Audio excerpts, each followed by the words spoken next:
Halo semuanya, perkenalkan namaku Musa Chandra, peserta magang di kantor BPJS Ketenagakerjaan Mitra USU. Pernah kebayang nggak kamu kecelakaan di jalan pas berangkat kerja, terus harus operasi, nggak bisa kerja berbulan-bulan, biayanya dari mana? Nah, di sinilah jaminan kecelakaan kerja atau JKK itu penting. Jadi, apa sih itu JKK?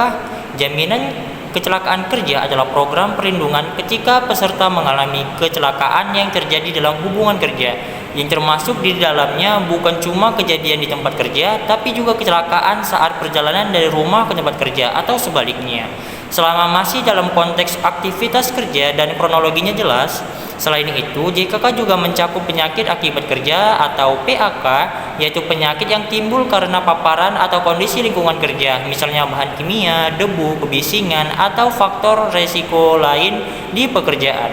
Nah, kuncinya adalah di hubungan kerja.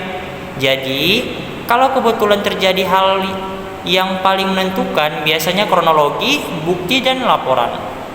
Sekarang soal iuran yang sering disebut potongan. Pertama, kalau kamu PU atau penerima upah pekerja formal, iuran JKK umumnya jadi kewajiban pemberi kerja, yang besarannya tergantung tingkat resiko kerja yang sangat rendah sampai yang sangat tinggi. Di beberapa ketentuan terbaru, tarif JKK untuk tiap kelompok risiko bisa berada di kisaran 0,10% sampai 1,60% dari upah sebulan, tergantung skema yang dipakai oleh perusahaan. Yang kedua, kalau kamu BPU atau bukan penerima upah atau pekerja mandiri, iurannya nominal sesuai pilihan penghasilan. Contoh paling rendah basisnya penghasilan sekitar 1 juta rupiah. Iuran JKK hanya Rp10.000 dan JKM hanya 6.800 sekian. Totalnya 16.800 per bulan. Jadi apa sih manfaat utama JKK?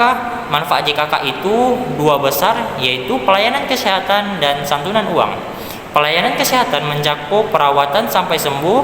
Kalau kondisi darurat atau di lokasi tidak ada fasilitas yang bekerja sama, bisa ada mekanisme dibayar dulu lalu pergantian sesuai ketentuan yang berlaku.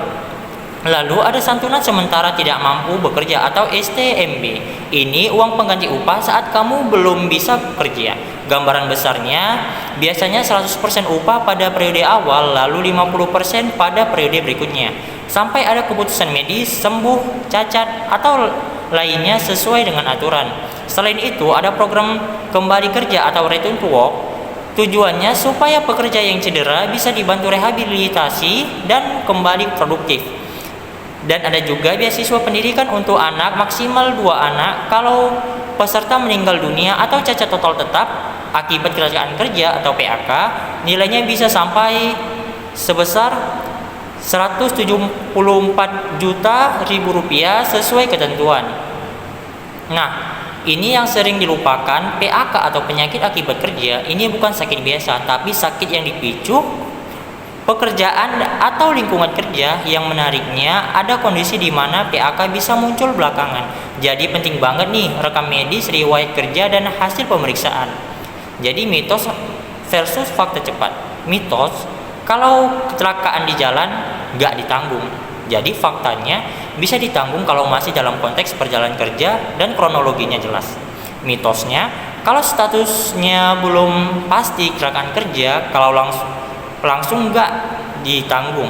Faktanya adalah ada mekanisme dugaan kecelakaan kerja, pelayanan bisa berjalan sambil menunggu penetapan. Jadi gimana sih cara klaim ringkasnya? Jadi begini. Yang pertama, utamakan keselamatan dan berobat segera. Yang kedua, lapor tahap 1 maksimal 2 kali 24 jam sejak kejadian atau sejak diagnosis PAK. Untuk PU biasanya perusahaan yang melapor, untuk BPU biasanya peserta atau keluarga yang melapor. Yang ketiga, kalau sudah ada hasil sembuh, cacat, atau meninggal, lakukan lapor tahap 2 dengan dokumen pendukung. Kalau ada perbedaan penetapan status atau manfaat, ada jalur penyelesaian sesuai mekanisme yang berlaku. Jadi intinya, JKK melindungi risiko kerja bukan cuma di kantor, tapi juga perjalanan dari rumah ke tempat kerja dan PAK akibat lingkungan kerja. Semoga membantu, dan jangan lupa cek status kepesertaanmu. Mungkin itu saja dari saya dan sampai jumpa. Terima kasih.